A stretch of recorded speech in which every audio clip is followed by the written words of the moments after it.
In today's episode, we discuss one of the most infamous coasters of all time, and how it perished in a chorus of screams. Welcome to Airtime Traveler.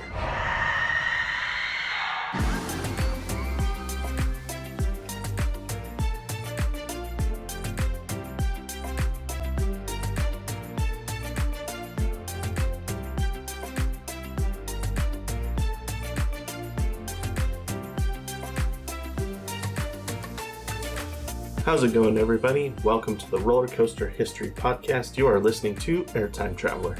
My name is Nathan Grace, and I'm joined by my wife and lovely co-host. That's me. I'm Haley Grace. And thank you for tuning in to episode 25! Yay! That's a delayed reaction on your part. Sorry. You just looked at me like, 20. What's so special about 25? No, I was like, is it really 25? It is. It's episode 25. It doesn't feel like it. I know. Well, last week was episode 24, so this week's episode. Thank you. I appreciate that. Stinker. I've got quite the story for episode 25. Oh, you do. I've been hanging on to this one because this. Oh, you're keeping it in that back pocket of yours? Today's story is a story that pretty much every coaster enthusiast knows because so why are we doing it? Because we are not just for the enthusiast, we are for the GP as well. Me. Right? Yes. This is just for you. Yes. It's not for anybody listening. This is just for you. General public princess. We have been over this. If this is your first time, you need a crown. But we're not a video podcast, though, so no one would see it. It doesn't matter. Make me feel special. Here, can we find a crown in your somewhere? Oh, dear.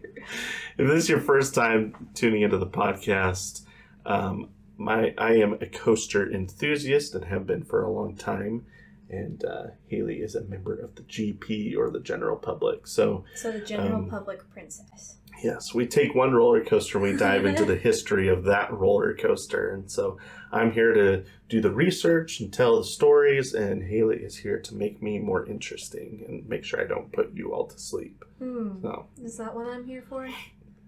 Yes, and I say it every week, and every week you're like, is that what I'm here for? Yeah, I mean, it's true. Sometimes I feel like I put people to sleep, so... You act like you're surprised. I am. I'm like, why? I would hear one of your episodes without me in it. What's that? Just you. Just me? Yeah, see how boring it actually would be. That would be terrible. Like, I have because I listen to a lot of podcasts, and I have a hard time with podcasts where it's just one person. So, like, I've done a few episodes of Coaster Conversations by myself, and, like, they're fine, but I don't know. I just feel like podcasts are more interesting when you have somebody to it feels more natural. I feel like if I was just doing this by myself, I'd be... I don't know. If it's YouTube, at least you're interacting with the camera. Here, I'm just interacting with a microphone, and I don't know. It's just not quite the same. So, anyway, I think it's better. That's why I asked you if you would be willing to do this podcast before we started it. Because if you weren't willing to do it, then I probably wouldn't have done it. So, I think it's been fun. Yeah, it's been a lot of fun. So. Let's see, what do we got to talk about? Be sure to go and follow us on social media. You can follow us on Instagram and Twitter. It's just at Airtime Traveler. And if you go and do that now, then you can follow along as we go throughout the episode. I'll post pictures that I'll be showing Haley throughout the episode. That way you can kind of see some of the things I'm showing her. Instagram, there's not as much there because I'm limited to 10 pictures. But Twitter, you'll be able to see pretty much everything that I show Haley. So be sure to go and check those out. And also, if you're on Spotify or wherever you may be listening, be sure to go and leave the podcast a 5-star review. We can even pause. Not 4 stars, not 3 stars, 5 stars. Well, be honest, I guess. But 6 stars. Oh, I don't think that's possible. So, but if you believe it, it will happen. Haley's gonna be a little punchy tonight. It's kind of late. But yeah, go and leave a 5-star review. You can go do it right now. Quick, we'll pause for a few seconds while you go and do that. It really helps people find the podcast, and I know a lot of you have already done that, so we appreciate that. Mm-hmm. I'm not going to spend a lot of time on news or updates because we do have a lot to talk about. I don't think there was a lot. The only thing that really happened recently is King Dakar at Six Flags Great Adventure had a cable snap this week. So that's exciting. Why did you tell me this? I don't know this. It didn't hurt. Nobody got injured. Nothing. It I just don't means. Know this. Well, it just means the coaster's going to be down for a while they get it repaired. So, Storm Runner had the same thing happen 4 years ago, I think. The year before we went for the first time, Storm Runner had that happen. It was down all year. So, it happens. That's part of the hydraulic coasters tend to. I think all of them have had this problem now. So, anyway, I just never want to be on a ride that malfunctions. It's the chances of that are so slim. I mean, if you think about the even get stopped and have to evacuate. If you think about the hundreds of millions of coaster rides that are given every year, better never happen. And it only happens to maybe a couple hundred people a year that this happens to. Chances are quite slim. Nope. So it's the worst nightmare. I never get on a coaster again. No thanks. You'll be fine. Uh-huh. You'll get back on a coaster, I promise. Could you imagine though, sitting in the sun? I've seen people that they sat in there for an hour. Yeah, that's not okay when that happens. And I didn't hear that I'm not exactly sure. I think what happened is they launched, but then the cable snapped during the launch, and so it actually just went up and then rolled back. No. No. What's wrong with that? No, because it's not supposed to work that way. It's designed that if that happens, there's precautions in place that it's totally safe. That would freak me out because it's not supposed to happen that way. It's not supposed to happen, but it's completely safe. They design it because they know it does. Sometimes it just happens that the launch isn't strong enough and it rolls back. And it just comes back down, the cable reattaches, and it launches it back off at a little bit faster speed to get it up and over the hill. So even Powder Keg, that happens. Powder Keg, we talked about in our first episode, that track that is goes into a spike and is all burnt at the end. You know what I'm talking about? Sure. When you go up to the ride, there's this big spike of black track that's designed to look like it's been blown off at the end. Yeah. You know what I'm talking about? Yeah. Okay. That is there in case the train rolls back during the launch. It'll just roll back through the launch and up into that, and then, it's designed to do that. So, launch coasters have that built into place in case that happens. And it does happen. In fact, when I went it better not happen to me. When I went That's all I'm just saying. When I went to Holiday World this past week, there's actually a sign in the station for Thunderbird that says, "This ride may roll back during the launch." See, I would feel more comfortable if there was a warning saying, "Hey, this may happen." Well, this is your warning. No! Continue. We're talking about... Yeah, what is this coaster? We need to get into today's coaster because we got a lot to cover today. Here, I'll just read this for you. But no, that's my job. I've spent too much research on this for you to take over. So we're going to be talking about roller coaster at Kings Island today. So is that why you're wearing your Kings Island hat? Well, I pretty much always do that. True, I pretty much always wear the park hat for whatever recording we're doing. So this is the third coaster we've done at Kings Island. We did the Racer and Mystic Timbers last season. So today we're going to be talking about Banshee at Kings Island. Now I think this was definitely for both of us, one of our favorites at Kings Island. And we'll talk about it, but it's intense. Yeah. It's very intense. It's a lot of fun. It was fun. It's, I don't know, coaster enthusiasts either love it or hate it. It's kind of an interesting, yeah. And well, do you know why they love it or hate it? The restraints. Yep, it's those dang vest restraints. So very polarizing, but. So opened in 2014, $24 million, which is quite a lot for an inverted coaster, but it is B&M, I guess. 4,124 feet long, 167 feet tall, that's a big, This is really tall for an inverted coaster. Not the tallest, though. Top speed of 68 miles per hour. As your mom would say, why? That's what my mom would say. Why? Why? She is not a coaster person. In the Coaster Bot rankings, it ranks at number 74 in the country. Not bad. It ranks below inverts such as Raptor at Cedar Point, Afterburn at Carowinds, and Alpengeist at Busch Gardens Williamsburg. It ranks above inverts such as Batman the Ride at Six Flags Great America, Great Bear at Hershey Park, and Talon at Dorney Park. At Kings Island in the Coaster Bot rankings, it ranks 4th. I think you and I both rank it 2nd, right? Behind Orion.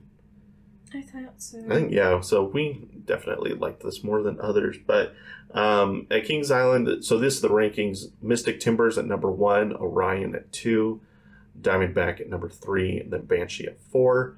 And then the Beast, the Bat, and Flight of Fear at 5, 6, and 7. So let's see. A review of the name. I think it's a really solid name. Yeah. And they did a really good job theming the coaster to match with the name. The theming of they did a very good job with it. So the queue's awesome. And the queue is very fun. Like with the little cemetery and like the station is like very gothic. Yeah. It's just well done. And then like as the train goes over the crest the lift hill, there's like that scream that goes. When you're on the coaster, you can't hear it. It's like down by the station that they play that scream, so it's kind of gives that ambiance as you're sitting in line for it. And I think it's cool. We really didn't have to wait in line because we did Banshee during ERT when we were at Kings Island, so which was nice because I know the line for Banshee can get not too bad because the capacity is really good, but anyway, yeah, I think the name's really good. The logo is really good too. It's definitely one of those logos that like you can put it all over stuff at the park and it just looks really nice. So they have it on, t-shirts and signs throughout and like, it's you'll see people, it's a very marketable logo. It's very, very well done. A review of the paint scheme and the trains. Yeah. I really like the paint scheme. I'm partial to the color purple, so I really like the way I like the shade of purple that they used. It's not super bright. It's kind of muted. Yeah, it is. I feel like that kind of gives that gothic appearance to it. So. Yeah, and then I think the blue supports really, really go well with it. And then the trains are... I mean, the trains, inverted trains don't have a lot of design to them per se, but anyway, the colors they picked for them look nice. Yeah. Here's the park's description of the ride. Banshee. Oh my gosh. Get ready to scream on the world's longest steel inverted roller coaster. Thrill seekers have something to scream about when they experience the world's longest steel inverted coaster. With 7 stomach-churning inversions, the 4,124-foot-long coaster ties another steel inverted roller coaster record. Themed to a wailing mythological messenger from the underworld with flowing white hair and gleaming eyes. Banshee features the following succession of breathtaking thrills. It goes on to talk about the whole... Don't you act surprised every time I do this. It's so funny, and it's funny every time because it's just I don't know. It goes on to talk about the whole ride. Today was a different voice. It was very dark. It's Banshee. It's very, very mystical and creepy. Oh, let's talk customer reviews. You ready for these? Yes, I am. Oh, this is the best. Here we go. 1 star. Wasn't allowed to select my seat when the wait was 10 minutes. She said the line was too long. They weren't even loading full trains. So then this person goes in and says update 4 years later. So they literally found their review 4 years later and updated it. 4 years later. Pretty much same story. It's like the worst crews in the park end up on this ride. No idea why. I mean, I do understand the frustration with that. I had a little bit of that when I tried to get in line for Lightning Rod at Dollywood, where it's like, you're just saying that to say that. Like, this is not going to cause you any inconvenience. And I have some thoughts on that between my Holiday World and my Kentucky Kingdom trips. So we'll talk about that when we do trip reports for those. But 1 star, was very disappointed that I did not die while on this ride. Given the constant reminder of death from the graves strewn throughout the ride, I was very much under the assumption my life would meet an end. Will not ride again. What? I have no idea. I get the impression that this is a meme. Like, he's just posting this to be funny. So. Well, it was definitely giving me all kinds of confusion vibes. Like, what the heck? 1 star, it was an hour-long wait for being so fast. Okay, the coaster speed does not impact the speed of the queue. I think we need to be clear on this. That's like the dumbest review I've ever read. I don't know if it meant it was an hour-long wait for being so fast, like they were dispatching really fast. So, but that's not how it's written, so... People give me headaches. Oh, good stuff. It's like, why? Why would you put that? People need to have some common sense. 2 stars. This is the only coaster I have issues with. The only coaster. Oh. The only one. Ever. Only one ever. Sure, it's a great ride, but the restraint system tightens as the ride goes on and becomes painful to ride. If you don't have cushioning on your hips, look forward to possible soreness or bruises. It's so interesting because the vest restraints, I've now been on, let's see, because there's 2 at Cedar Point that have the vest restraints. There's the one at Kings Island, and then the 2 wing coasters I've been on. So I've been on 5 that have the vest restraints now, and none of them have bothered me at all. Like, I don't understand it, and maybe it's, I don't know, maybe I have to be taller. There was another review in here, I can't remember if I saved it or not, but someone said, if you're over 5'7", be prepared to be crushed by the vest restraints. And I'm like, I'm 5'10", and I feel totally fine. I don't know. Yeah. I don't know what it is that I love the vest restraints, and all the other enthusiasts hate them, but whatever, it is what it is. 3 stars. Good ride, but one time I hid my water bottle in a bush since they don't have free lockers. When I came back 20 minutes later, somebody had spit chewing tobacco in it, and I didn't realize until I took a swig. Oh my god. This is a review for the This is a review for the coaster. I gave a 3-star review for this because they hid their water bottle in a bush, and someone else. This is the most bizarre review we've ever read on the show. I can't make this up. My gosh. I can't. My stomach hurts. Wow. What a trip. Also, this person has 568 reviews. That's a lot. Oh, sweetheart. You need to have the new hobby. Whew. Okay. 3 stars. It felt like just as it was getting good, the ride ended. The speed was great, but content-wise felt a little let down. It's kind of interesting because it's a pretty long coaster, all things considering. Like, most coasters are less than a half mile of track, and this one's, closer to a mile of track than a half mile. So, I don't know, it's just kind of an interesting comment. 4 stars, great ride, but the seats smell really bad, like BO. Rode it 4 times and every seat smells gross. They need to replace the rubber area of the seat that surrounds your face. Otherwise, excellent ride, and when it's going fast, you can't smell it so much. What is going on at Banshee? This is a very interesting comment. These are so strange. Oh. And, of course, we had to close with this review, because there's always one of these. Why? These ones are so ridiculous. 4 stars. I'm still too scared to ride this ride, but I know plenty of other people that love this ride. Why would you review it? And there you go.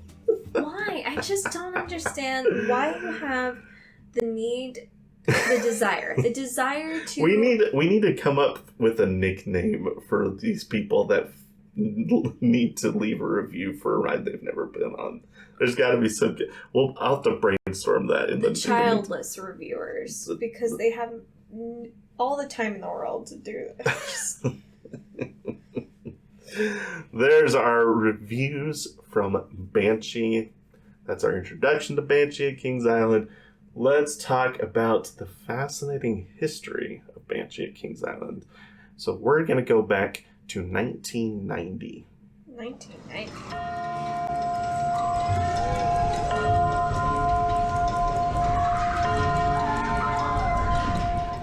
All right, 1990. We're not going back super far today. And yet, this is one of the longest scripts I've ever written because there's just so much to talk about. It's such a fascinating story. How long is this episode going to take? It's we'll make sure. Sometimes my scripts are super long just because I want to make sure I talk about everything, but sometimes I cut out, fluff that's in there. It's basically like I would prefer to make my scripts as long as possible so that way I make sure I have enough material. And then if I need to cut stuff out while we're talking, it's not that difficult. So, all right, let's go. I do want to give a quick shout out to Defunct Land and El Toro Ryan. They both had really awesome YouTube videos with a lot of information in them. I was pretty familiar with this story just because it's such a legendary story within the coaster enthusiast community. But there are little bits and details they had in their video that I had not heard before. So just wanted to give a shout out to them. If you want to go see even more, you can go and check out their videos on YouTube. So we've talked about the Coaster Wars before, right? Yep. And we talked about, specifically in the steel category, we talked about Magnum XL200 and Phantom's Revenge and yada yada. We've talked about all this. Well, the wooden coasters also were affected by the Coaster Wars. So in 1990, Six Flags Over Texas would open Texas Giant, which was the tallest wooden coaster in the world at the time at 143 feet. Looks like fun. It looks like fun, but I've also heard it was really rough. Like you can see, it's just there's parts of it that don't look profiled properly. Oh, yeah. It looks kind of anyway. It looks fun, but also looks kind of like I don't know. It's just kind of interesting. But that record would not last long because in 1991, Cedar Point would break that record by opening Mean Streak at 161 feet tall. And then in 1992, just a year later, Fiesta Texas would break the record again with Rattler, 179 feet tall. This one was built by the roller coaster. Oh gosh, I have it RCCA. I can't remember what that second C stands for. Oh, it's Roller Coaster Corporation of America is what RCCA stands for. So by this point, CCI and GCI kind of get, enter the wooden coaster market with like a Wildcat at Hershey Park that we've talked about. So by that point, the wooden coasters people were kind of afraid to go bigger than the 179 foot of Rattler. It was kind of like, GCI and CCI are making really good wooden coasters that stay a lot closer to the ground. So let's stick with that. So that's kind of where the wooden coaster just kind of stopped at 179 feet, and people didn't really want to get bigger than that. While this is going on, Kings Island would open Flight of Fear in 1996, and they were looking for kind of what the next big investment for the park was going to be. So that was also a problem, not a problem, but they were probably also trying to look into this because Six Flags had just purchased Kentucky Kingdom in 1998, so a couple years after Flight of Fear opened. So, and that's not too far from where Kings Island's at. So you have this, Paramount Park that's kind of like, we've got a big Six Flags park that's coming, just a couple hours away, and so we need a big investment to be able to compete with that.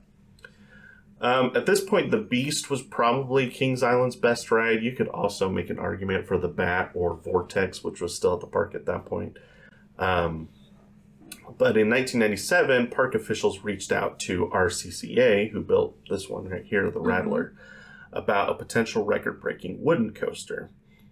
So discussions would go on for a couple years, and then finally, on May 11th, 1999, the park held a public event near a large covered crate placed along a footpath. And there was growling and snarling noises coming from inside it, and it would shake stuff. So that's kind of cool. I wish parks would do more stuff like that to announce their rides. It's kind of cool. So the park would officially announce Son of Beast. So it's kind of a play off of the Beast roller coaster that's there, right? This was the Son of Beast. So it was meant to be the sequel to the Beast, essentially. Okay? Mm-hmm. So it was going to be a monstrous record-breaking wooden coaster built by RCCA. And it's going to break all kinds of records. So this is the records. I got a list here. It was going to be the tallest wooden coaster, the largest drop on a wooden coaster, the fastest wooden coaster, the only wooden coaster with an inversion, and the first wooden hypercoaster at 218 feet. So this thing was massive. This thing, it looks huge. It is huge. So you can see here's the the rendering insane. of the layout here. It's just this basically just this massive wooden structure, right? It was so big. So big deal for the amusement industry, right? So I think I've got a commercial here we can watch. Here's a commercial for Son of Beast. Its father spread pandemonium throughout the Midwest. Its arrival will thrill a nation. Its legacy is destined to change the world. Presenting Son of Beast, the world's tallest, fastest, only looping wooden roller coaster. Son of Beast, only at Kings Island. So there you go. There's a commercial. No. Okay, but now is there a wooden coaster that has an inversion? Well, yeah, you've been on one. Mystic Timbers, right? No, Mystic Timbers doesn't have inversions. There's one in our own backyard. Outlaw Run. Oh, yeah. You're right. So Outlaw Run does kind of come into play in this story. We'll talk about it in a little bit. I don't actually have it in the script, but that's a good point that wooden coaster. So, but at this point, Outlaw Run was in 2013, so we're way before Outlaw Run. Now, the way, because wooden coaster inversions had never been heard of, and the way that RCCA the solution they came up with was rather than building the whole structure out of wood, they actually built the loop out of steel, but then they put wood track on the loop. So the coaster would be on wood the entire ride, but the actual structure was wood and steel, so which qualifies as a wooden coaster. Right. So the coaster industry, this was like a huge deal. It was pretty much the most impressive coaster that was going to be open in 2000 until Cedar Point announced Millennium Force a couple months later.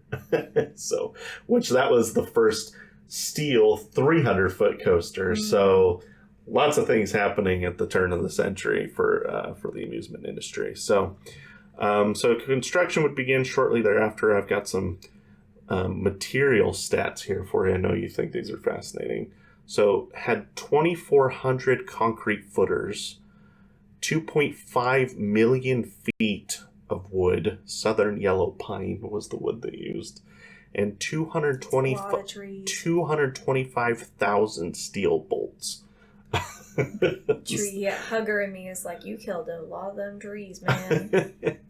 The amusement industry tries to make a big deal that, like, for every tree that's cut down for this stuff, they also are planting them. Mm-hmm. Like, I know Silver Dollar City makes a big deal of that. That's true. Problems began almost immediately. So before the coaster was even completed, it became clear to Kings Island that RCCA was cutting corners.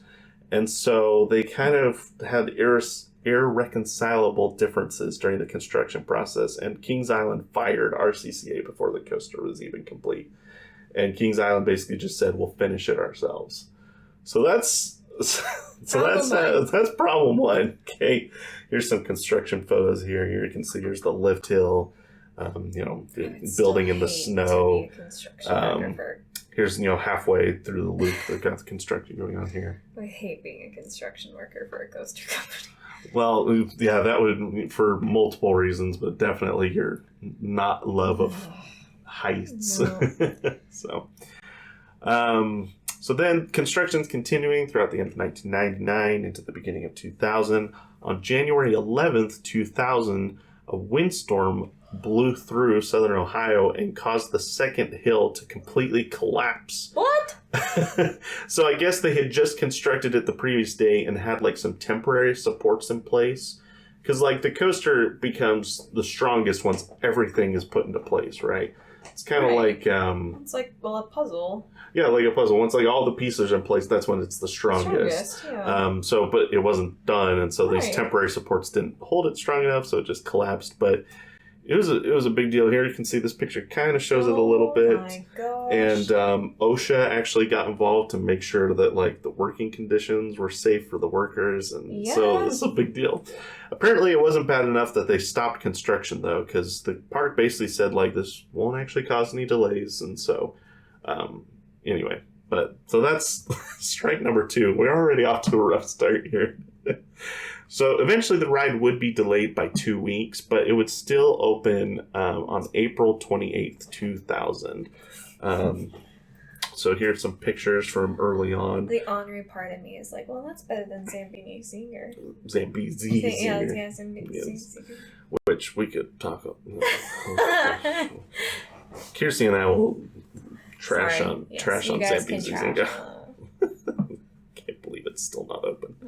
Gosh. So here's some pictures from early on. These 2 pictures are from 2000, so the year it opened. This one's a little later, but you get the idea. So So you can see here's the steel structure of the loop, but then it's got the wooden track on top of that. So so it still qualifies. Yep. Here's the ride experience. So after loading the train, riders left the station in a short bit of straight track before making a left-hand drop and over a small hill before turning left into the lift hill. At the crest of the lift hill, the track took a pre-drop to the left before going over the first drop, where it dropped 214 feet to the ground at 78 miles per hour. It's followed by a 70-degree bank turn to the right, and riders then descended 164 feet down a second drop into a left-hand double helix. Coming out of the helix, the train passed through a mid-course brake run. The mid-course was pretty long and it was actually designed to either slow trains down or actually it had booster tires to speed them up a little bit. Essentially, the goal was to get the train to 62.3 miles per hour, and then it would send it into the vertical loop. So it was designed to send the trains through the loop at a very specific speed, regardless of how heavy the trains were and things like that. So kind of interesting. It is interesting. After the mid-course, riders would drop down and to the left into the 118-foot vertical loop. Exiting the loop, the ride would conclude by entering another right-hand helix, riding a series of short hills and turns before ending at the final brake run. Opening day reviews for the ride were very good. Enthusiasts praised the ride for intense laterals and raw speed. However, there was one section of the track that a lot of riders were complaining was very painful, and I've got a little bit of footage from that first weekend here. So you can kind of watch it here as it goes up. You can see how the train just shifts like from right to left, and you can see kind of everybody just like go from right and then to left, just kind of jerk back and forth. It'll show it again here in a second. Yeah, here it goes in slow motion again. You can just kind of see the whole train just kind of shift. Just make like a big shift to the right and then back to the left. That. And so there were so many people that complained about that the park closed down the coaster to kind of look into it. And eventually they actually closed the ride down for another month while they reprofiled that section of track. Yeah, so that's not great to open a ride and close it down almost immediately. No, but I will say that I like that they listen to the yes, riders. It's better to do that than right. Just leave it as it is.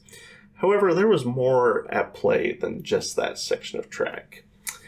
Unbeknownst to the guests, this was not the only reason they closed the ride.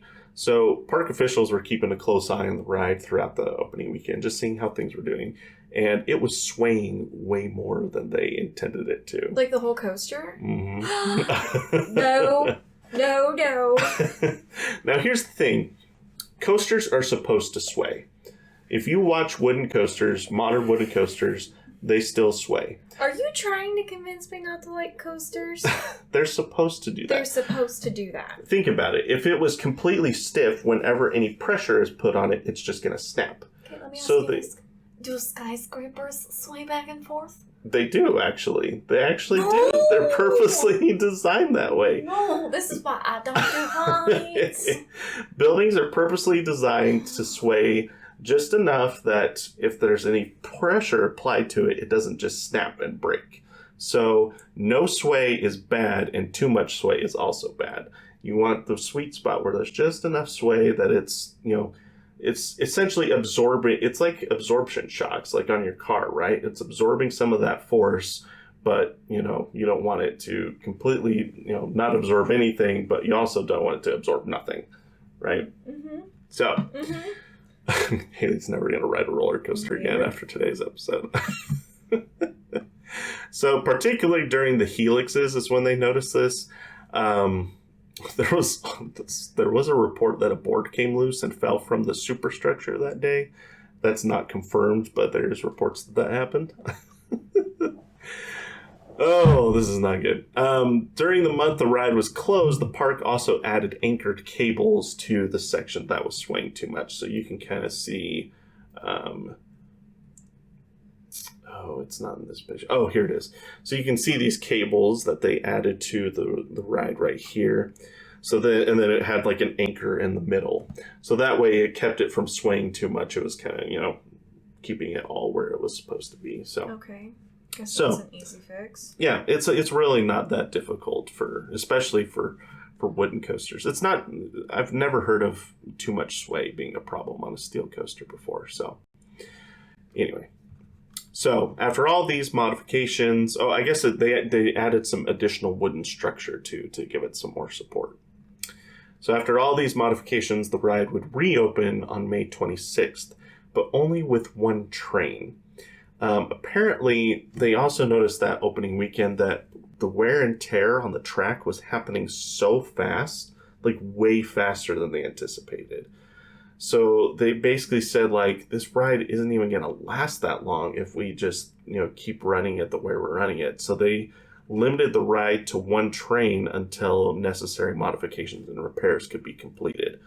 So it wasn't that the coaster was, unsafe or anything. Right. But it was more that, they were worried the coaster was just going to only last, a couple years if they just threw, all the trains on it and ran it, full capacity or whatever. So they were making modifications and repairs every day. In the meantime, they're only running one train so that it doesn't get beat up too fast.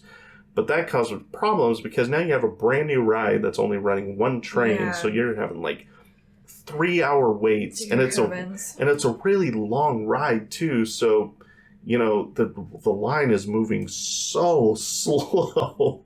So people could not have been happy with how operations were going. The coaster was supposed to operate 3 trains, but the park quickly learned that the way that RCCA designed the coaster made that a pretty much impossible task to run 3 trains at a time. So if you want to learn more about that, because there's way more technical stuff, go check out El Toro Ryan's video, because he goes into the details of the block zones and how the coaster was designed poorly to prevent 3-chain operations from even being possible. So finally, after a couple months, the park did add a second train. So, they got the repairs in a good place. They felt confident enough that they could add a second train, and things seemed like they'd calmed down and things were going well. All right? Mm-hmm. Okay. Problems didn't end there. By that summer, the ride was already developing a reputation of being extremely rough. I heard I saw some interviews about it, and some enthusiasts described it as rattling your brain out. That's how rough this thing was. So what in the world happened to this brand new coaster to cause it to, have this much, be this rough this early on? So the trains for the ride were designed by Premier Rides. Because RCCA didn't build trains. They just did the coasters, and then they outsourced the trains for their coasters to other companies. So Premier Rides designed these trains specifically for Son of Beast. And they actually had some pretty cool features. They had 12-inch wheels on them to help with speed and wheel damage. And had articulating axles that helped for faster transitions. The problem was these features also made the trains really, really heavy. The trains were roughly 13.5 tons each, which is pretty common for steel coasters to have trains that are about that heavy. But wooden coasters have much lighter trains more often than not. It just because the heavier a train is, the more stress is being put on the track. And steel can put up with stress like that, but wood takes more of a beating, right? Right. So the lighter your trains are on a wood coaster, the less repairs and the less maintenance you have to perform. So it's just nicer that way. Well, I don't know why Premier Rides and RCCA didn't even think about that. They just threw these massive, heavy massive heavy trains on this wooden coaster and didn't really consider what that would do. The track was essentially just taking a beating from these heavy trains that were designed specifically for this ride. So that's a problem. And I guess the track wasn't the only thing that was taking a beating though, because they quickly discovered that RCCA kind of cut corners when it came to the structure of the ride. Well, it said at the beginning that they cut corners. So yeah, and another they indication of that. Yeah, and maybe they noticed this early on, maybe they didn't. I don't. But essentially, what it was is on wooden coasters and steel coasters too. But you especially notice on wooden coasters is you'll have this lattice work of lattice. I don't know the word. This structure of wooden planks. But as it gets closer to high stress parts of the track, like at the bottom of a drop or through a sharp turn, that they will actually double up or even triple up on how many planks there are just to give that part of the track extra support. Yeah. And RCCA didn't do anything like that. The whole structure was exactly the same. It was all identical. And so the entire structure was uniform throughout, which didn't lead to an unsafe ride experience, but the track began to sag in the high stress parts of the track. And when I mean sag, in your mind you think sag, you're thinking a couple feet, but on a coaster it's really just a couple inches. But a couple inches becomes really noticeable when you're on the ride going 70 miles an hour, right? It becomes really rough. So yeah, people just were having a miserable time on this ride. It got, ultimately, the loop became the only enjoyable part of the ride because it was steel. And so it was the only part that wasn't having structural, flaws.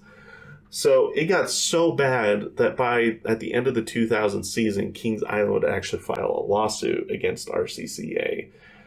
And then RCCA fired back and said it was Kings Island that was cutting corners. Oh yeah, because they both did it. So now we've got this fight going on in court about no, you said, no, he said, no, she said. That poor judge.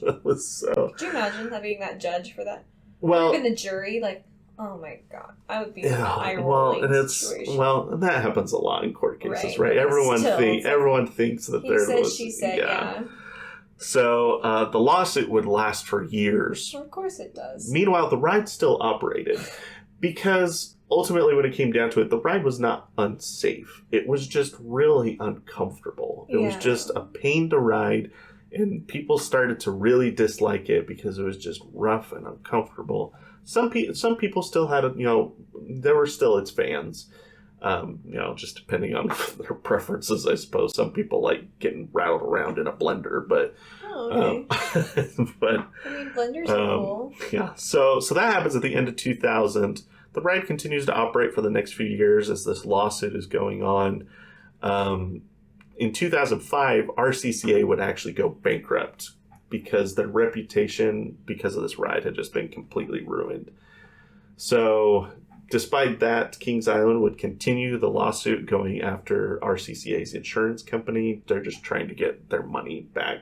Yeah, because they paid a lot of money for this, but we'll talk about it in a minute here. But so that's all going on, right? Yeah. 2006, the Paramount Parks went up for sale, which we've talked about this before. Cedar Fair buys the Paramount Parks, so now Cedar Fair owns Kings Island. That deal finalized on June 30th, 2006. Okay? 9 days later, disaster would strike, quite literally. So on the evening of July 9th, 2006, and I'm just going to read this verbatim because I don't want to miss anything here. Son of Beast would suffer a structural failure on a section of the track in the double helix following the second drop. 3 vertical supports failed and split as the train passed through. The track dipped approximately 5 inches and created a massive pothole in the track. When the next, so that train goes through, and they may have noticed something happened, but didn't really. No, everyone was fine, got off the ride. They were just like, oh, it's a rough coaster, whatever. When the next train came through, the 27 passengers on board violently hit the pothole at full force. When the train came back into the brake station, ride operators quickly noticed that guests were injured and stopped the train that was currently on the lift hill and immediately called for emergency services. Oh, to see the face that Haley's giving me. All 27 guests were transported to a nearby hospital, where all but 2 were released later that day. There were no life-threatening injuries, but moderate head and neck injuries for a few.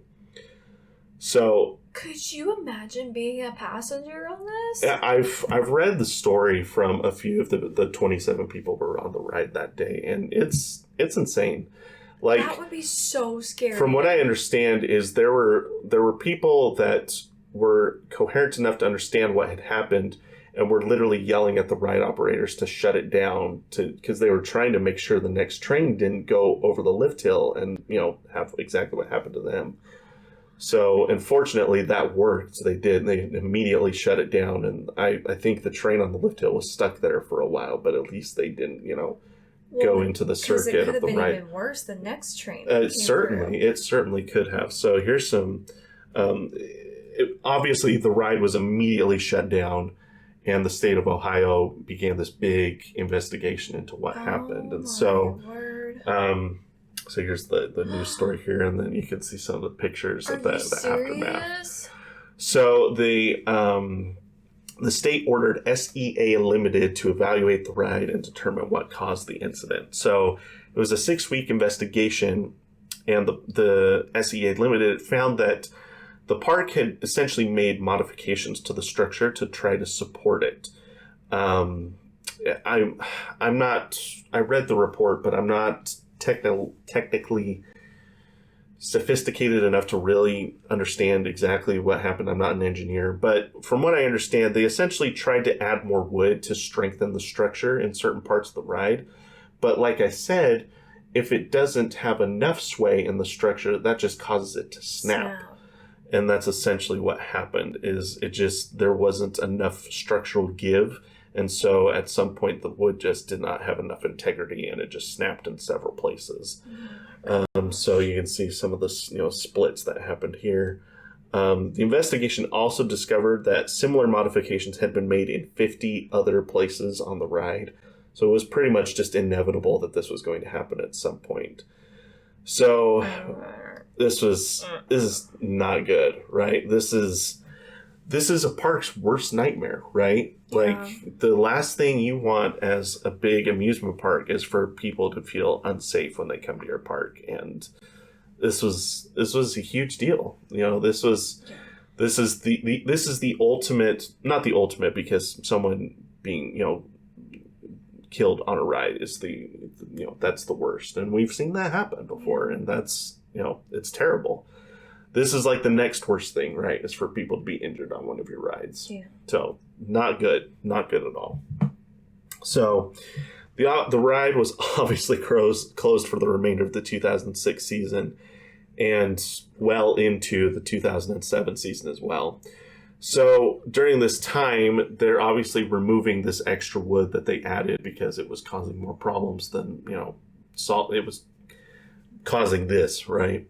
So they remove all that wood because the state basically ordered them that they could not reopen the ride unless they removed all the modifications that they made. So during this time, the decision was also made to remove the really heavy trains because they were making these modifications because of the heavy trains. So like, okay, let's fix the problems, remove the heavy trains, and then this won't happen again, right? Mm-hmm. So they did that. So here are the old trains that we were looking at. Here are these new trains that they added. You can see the new trains had less capacity as well. Rather than 6-person cars, they moved them to 4-person cars. So they were much lighter. There was just one problem. the new lighter trains cannot complete the loop. No matter how they ran the ride, they just couldn't get it fast enough to complete the loop. So in favor of keeping the ride rather than beating it up with the old trains, the famous vertical loop was removed for the 2007 season. So now you have this really big ride that was famous for being the first looping wooden coaster. Yeah. Now it doesn't have the loop, but it's still the tallest wooden coaster in the world. Okay? Alright, so it still holds most of its records. The best part of the ride is gone, but it still holds most of its records. Should be smoother now that you have lighter trains. So what happened next? Some enthusiasts described it as the roughest the ride had ever been. Apparently the new trains were absolute garbage. Some said it was like it was running on square wheels. Oh, wow. So this has gone from bad to, I won't say it's gone from bad to worse, but it's gone from horrible to still very bad. So yeah, so basically it just runs like that for several years. From 2007 to 2009, it runs with these new trains, and it's still not super popular because it's just rough as all get out. Yeah. June 16th, 2009. On that day, a woman claimed that she suffered a head injury while riding the coaster 2 weeks prior. Now, this claim is really strange, okay, because this isn't like previously where the injury happened and it was very clear what had happened, right, and everyone was injured on the ride. It's very strange for a person to come back 2 weeks later and say, yeah, hey, I got injured on your ride. So that's, I can't say that the park is completely at fault here. Like, that's a little sketchy for someone to come, and do that. And I think even in the article here, so Kings Island spokesman Don Helbig said Monday that the park closed the wooden coaster immediately after the woman's complaint. He says he doesn't know why she waited, but says Kings Island takes all guest comments seriously. So, okay, I get that. It's very strange. Why did she wait 2 weeks to report this? It seems kind of sketchy. Seems like she's just trying to get some money out of the situation, but who knows? Like he says in the article, Kings Island took it seriously, closed down the ride, and had the state come in and investigate the ride again. State actually came in, found no problems. Ride seemed totally fine. Yes, it was very rough, but it's not unsafe, right? So I guess they looked into it. She hadn't even visited first aid at the park that day. So very strange.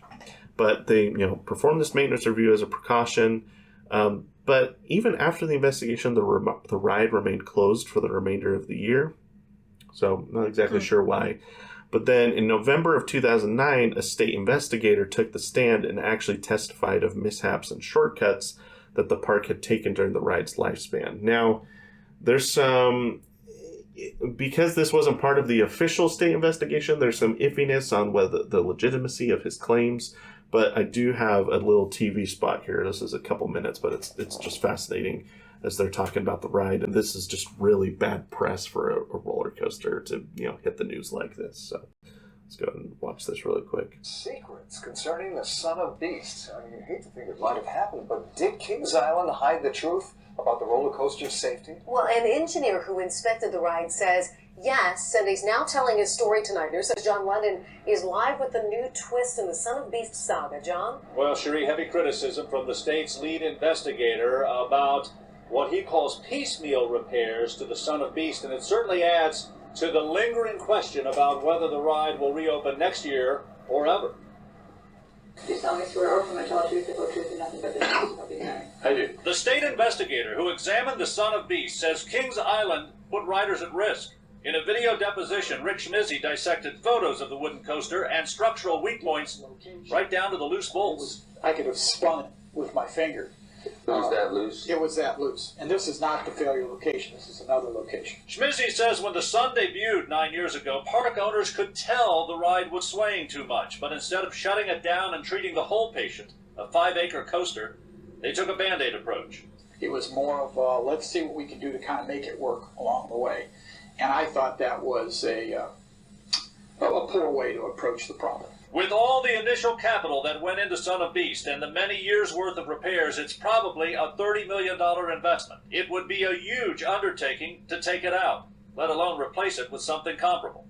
But on the other hand, in going forward, if it's going to continue to be a liability for the park, they're going to have to make a difficult decision on whether to keep it or take it down. Kings Island has made no public decision about the future of its idle investment. It was shut down in June. The state's lead investigator says Kings Island had all the necessary information to make a sound decision about fixing the Son of Beast. And in my opinion, they didn't make the correct decision. Now, News 5 tried several times today to reach Kings Island for comment about what the state investigator said in the video deposition, but we've received no return calls. The last public announcement from the park about the ride came in August when it said the ride would not reopen for this season. Live at Kings Island, John London, News 5. So, there you go. So there's a little new spot on it from late in 2009. So not good. No. Not good. The coaster has been having tons of problems. It's putting the park in a bad light. You're now having accusations of taking shortcuts, whether it was the coaster manufacturer or the park. Like, the park is the one that's in the spotlight, right? So it's no good. So finally, I think the park had really just had enough. By this point, the park had spent $15 million just in repairs, on top of the $15 million they spent initially for the ride. So you're looking, this is like a $30 million coaster at this point, and it's just rough. It doesn't even have a loop anymore. It was just a lost cause. And despite the fact that the investigation came back clean, the second investigation, the one for the woman that said she had an injury, the park began removing signage from the ride and the website in 2010 as the coaster just kind of sat there. And finally, in 2012, the park announced that Son of Beast was set to be demolished.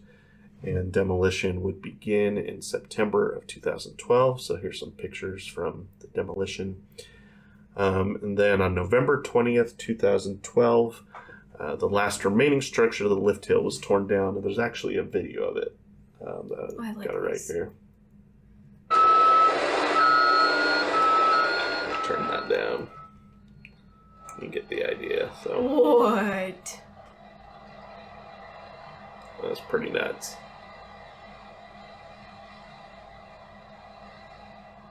There you go. You can kind of get an idea where this is at. This is the bat right here before it got repainted. Yeah. So you can kind of get an idea of where this ride was at. So, and that's it. That's the Son of Beast. Son of Beast no more. During the demolition, Kings Island sold plaques with a piece of the ride's track for $100, pieces of the wood structure for $50, and bolts for $25. So there you go. So, like I said, it still had its fans, despite all the issues that it had. There were people that were still buying, things like that. So what's next? Well, in April 2013, Kings Island began construction in the area where Son of Beast once stood less than a year prior. So pretty quick after, they finished demolition in like November, December timeframe, and already by April, they're already beginning construction. Along the perimeter of the construction site, a fence was set up and had this sign. It said, so this is kind of cool. This big warning sign on it says, due to the increasing occurrence of mysterious and bone-chilling screams, it has become necessary to close this section of the park until the cause of this evil phenomenon can be identified. So, Kings Island is very good at teasing future attractions. We talked about that with Mystic Timbers. Just very good about, egging people on until they make a final announcement. So, on June 10th of that year, the park started teasing things on social media. I guess they set up scarecrows around the construction site. What else? Guests started hearing recordings of screams from behind the fence. That's cool. There was a graveyard that appeared outside of the construction site at one point. So just kind of little teasers that were really cool. So people were kind of speculating about different things, and some people got it right, just based on what they had heard and from rumors and stuff. But Finally, at a special event on August 8th, 2013, Kings Island would announce Banshee, the world's longest inverted coaster. The ride would also be the world's fastest full-circuit inverted coaster. So, no, not a shuttle inverted coaster. Here's the announcement video that they showed, and you will notice Son of Beast is quite prevalent in this video, which is kind of fascinating. So,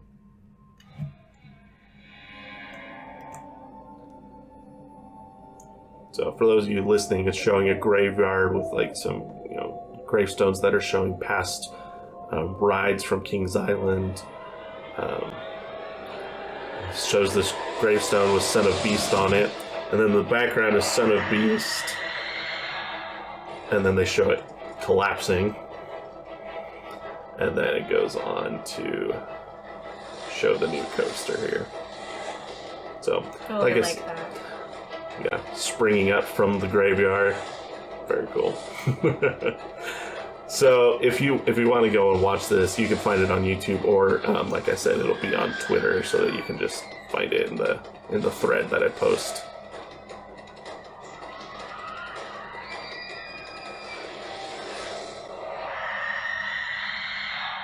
So that's the scream. That scream it just played. That's the one that plays every time a train goes over the lift hills.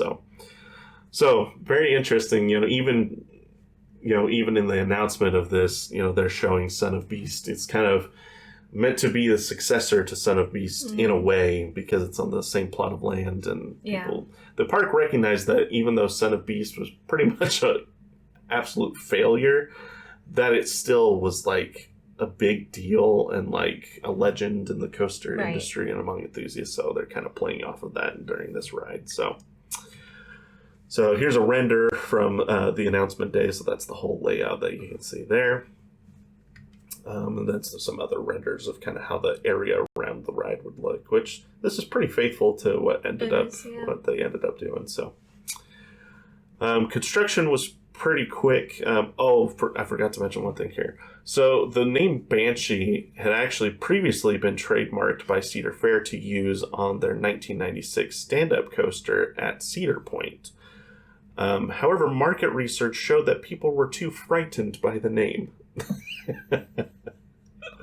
So this is a Banshee Cedar Point shirt, because they actually started selling merchandise before they changed the name of the ride. So there's some very rare coaster merchandise that you can get that's Banshee but with Cedar Point on it. Interesting. From 1996. They ended up naming the coaster Mantis.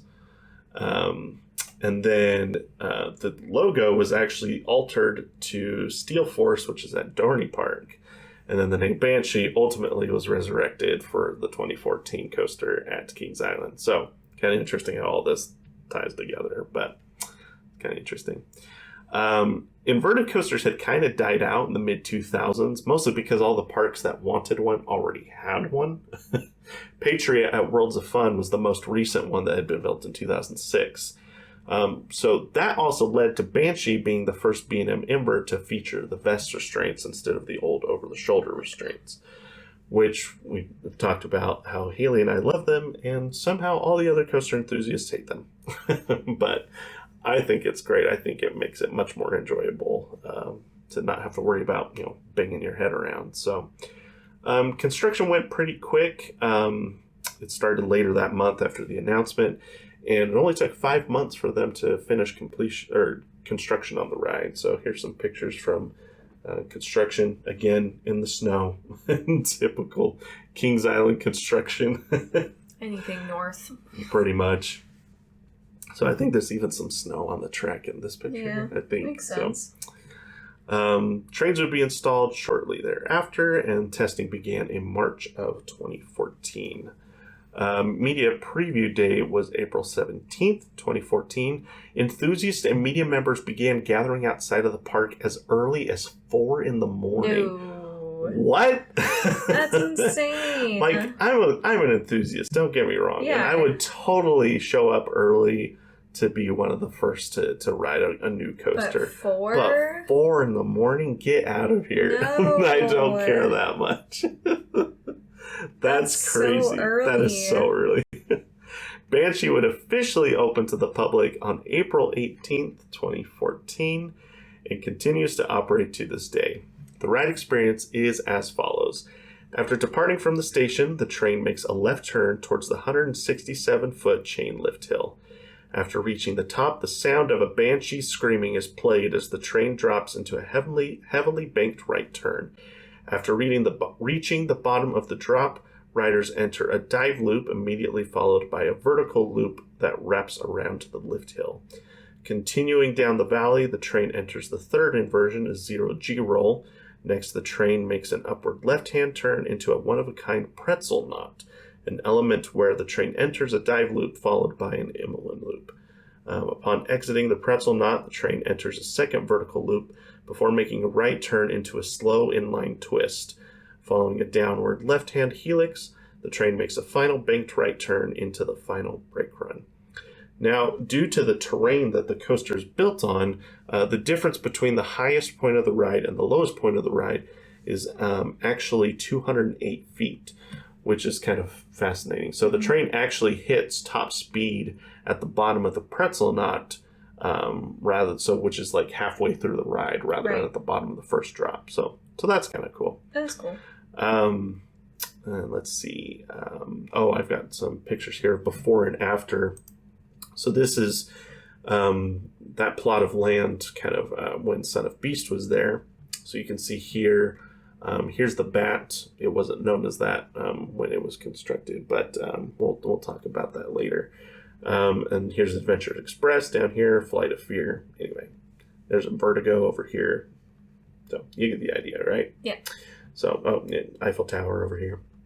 So then after construction, so here's Banshee now takes up this plot of land, which actually, it takes up the old spot where Son of Beast was. This is actually the old Son of Beast station right here, which is still there to this day, actually. Really? So if you're looking closely I think you can see if you go in the queue for the bat, if you look, out to your right, I think you can catch glimpses of Son of Beast's old station. I think they've used it for like haunted, like Halloween events and stuff like that. That'd be cool.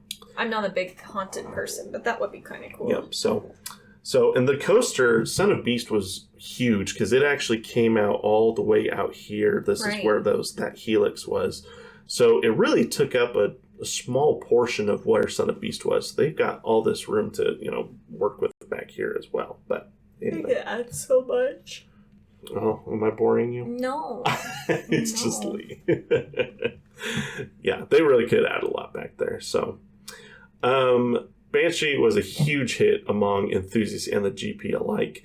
Kings Island reported that Banshee's opening weekend was the largest opening weekend for the park in its 43 year history. That's good. So, yeah, it was a big deal. Like, people, inverted coasters are kind of outdated nowadays, but for Banshee to kind of make a comeback for that model, I think it was a big deal. And obviously Kings Island didn't have one, and so for a major amusement park to get their first inverted coasters, kind of an interesting and unique situation in 2014. So the ride was so popular that it hit 1 million riders in just 83 days, that's crazy. The only ride I've heard that, and I'm sure there's others that I'm not familiar with, the only ride that I've heard of that hit it faster was Velocicoaster, was like 40-something days, which is, that's nuts. Some enthusiasts have criticized the use of the vest restraints, as we've mentioned, which is why it ranks lower than other large inverts like Alpengeist and Raptor. I personally feel the complete opposite, which we've already talked about. So, right. As part of Banshee's opening, this was something I was not familiar with, but around the same time, Kings Island actually rethemed the suspended coaster. So, which you and I know as the Bat. When it first opened, it was actually Top Gun, because that was back when it was a Paramount park, so they were theming it to all of their, the properties that they owned. When Cedar Fair took over, they renamed it to Flight Deck. So here's Top Gun, Flight Deck. And then when Banshee opened, they decided to retheme it so that it kind of fit in more with that area of the park. And I like that they did that, And so they rethemed it to the Bat, which is actually a throwback to the first suspended coaster that the park had back in the 80s. a whole other story we'll talk about there when we talk about the bat someday. But anyway, I think that was a good decision. I wish they would do more with that. And if you've listened to our Kings Island trip report, you know that we've talked about themed areas at Kings Island, which they are doing right now, because I think Adventure Port opened today, actually. Maybe yesterday. I know it was it was either yesterday or today. You know, when you're listening to this, it's been a few days now. But yeah, so they're just opening this new themed area, which is great. I think if they could take everything that's over by Banshee and the Bat and retheme it to like this whole Gothic section of the park, that would be so cool. That would be so cool. And I think we talked about that in our trip report. But yeah, so I think that would be great. I think it's good they did that for the Bat. Just not sure why they didn't do it for the whole section of the park. That would have been really cool. But it doesn't have anything on their website. That Adventure Port opened today. But that might be wrong. That might be... I'm not sure. I thought I saw it on social media. But anyway, if it didn't open yet, it's going to open any day now. Well, it says New King Island attraction now open. That was 3 days ago. Oh, so maybe it was longer ago than I thought. Kings Island debuts new themed area Adventure Port with 2 rides. That was 3 days ago. That was a day ago. So... okay, so it's open. They have a new themed area and it's open. So...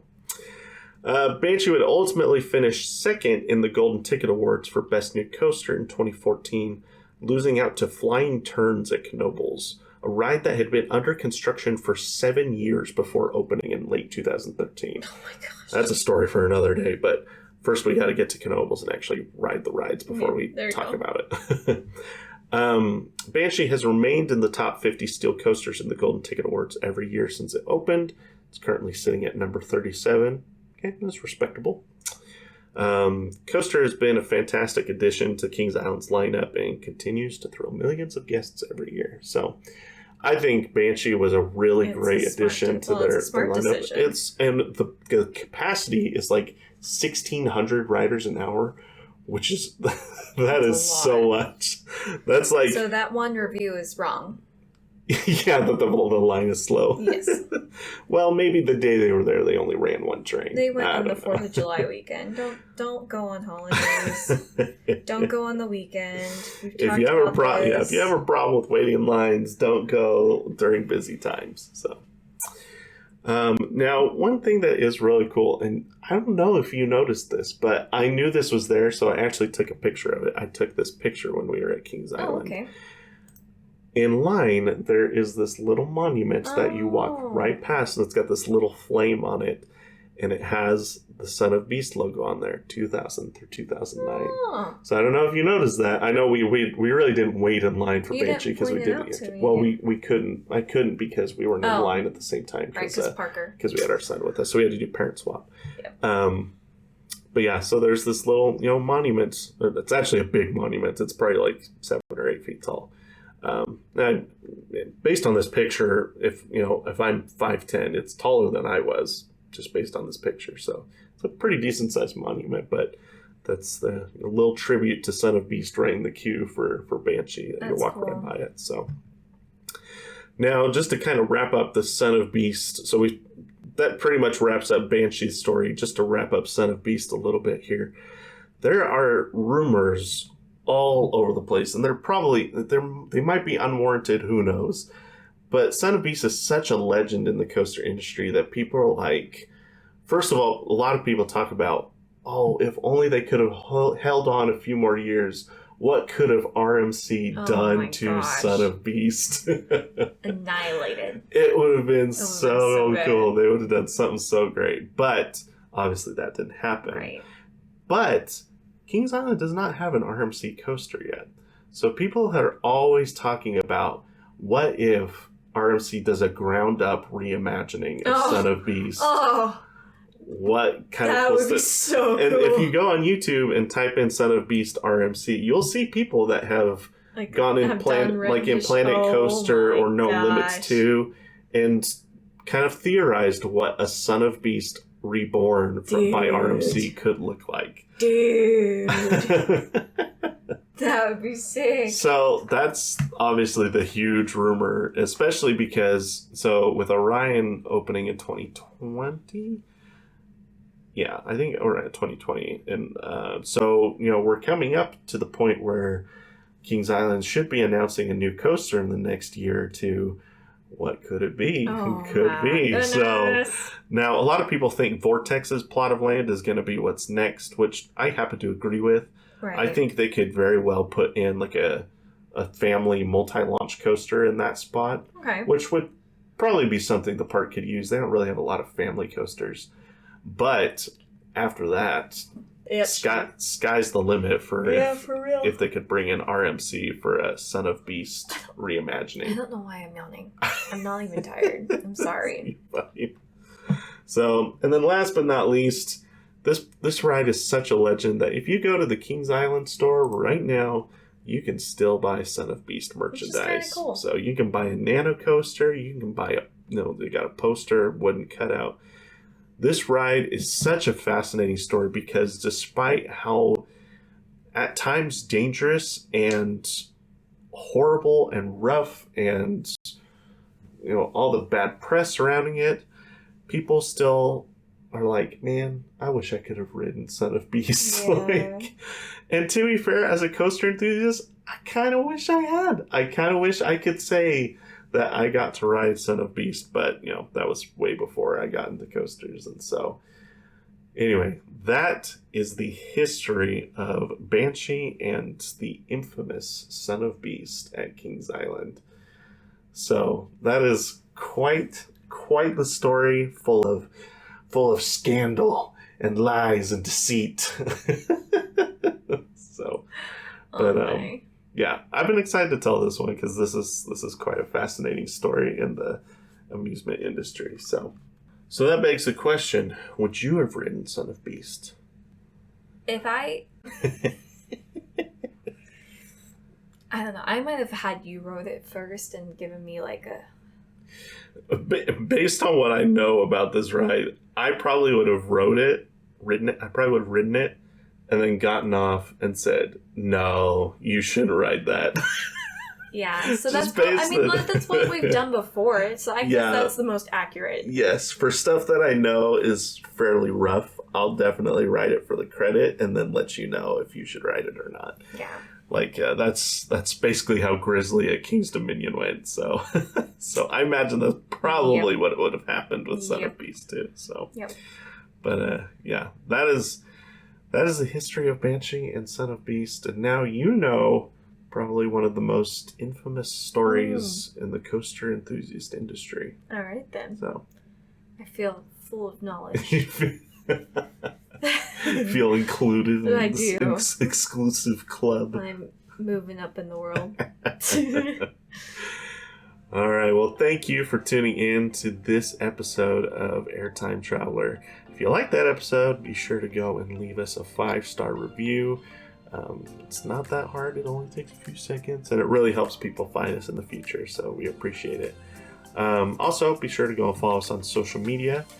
We are on Instagram and Twitter. The handle is just at Airtime Traveler. And like I said, you can go and see some of the pictures and videos that I was showing Haley throughout today's episode. So and the reviews. And I don't put the customer reviews on there. So no. So you can just go to Google reviews if you want to find those, because man, they're quite the tale sometimes. So they're interesting. That's for sure. We should have a contest on who has the best review.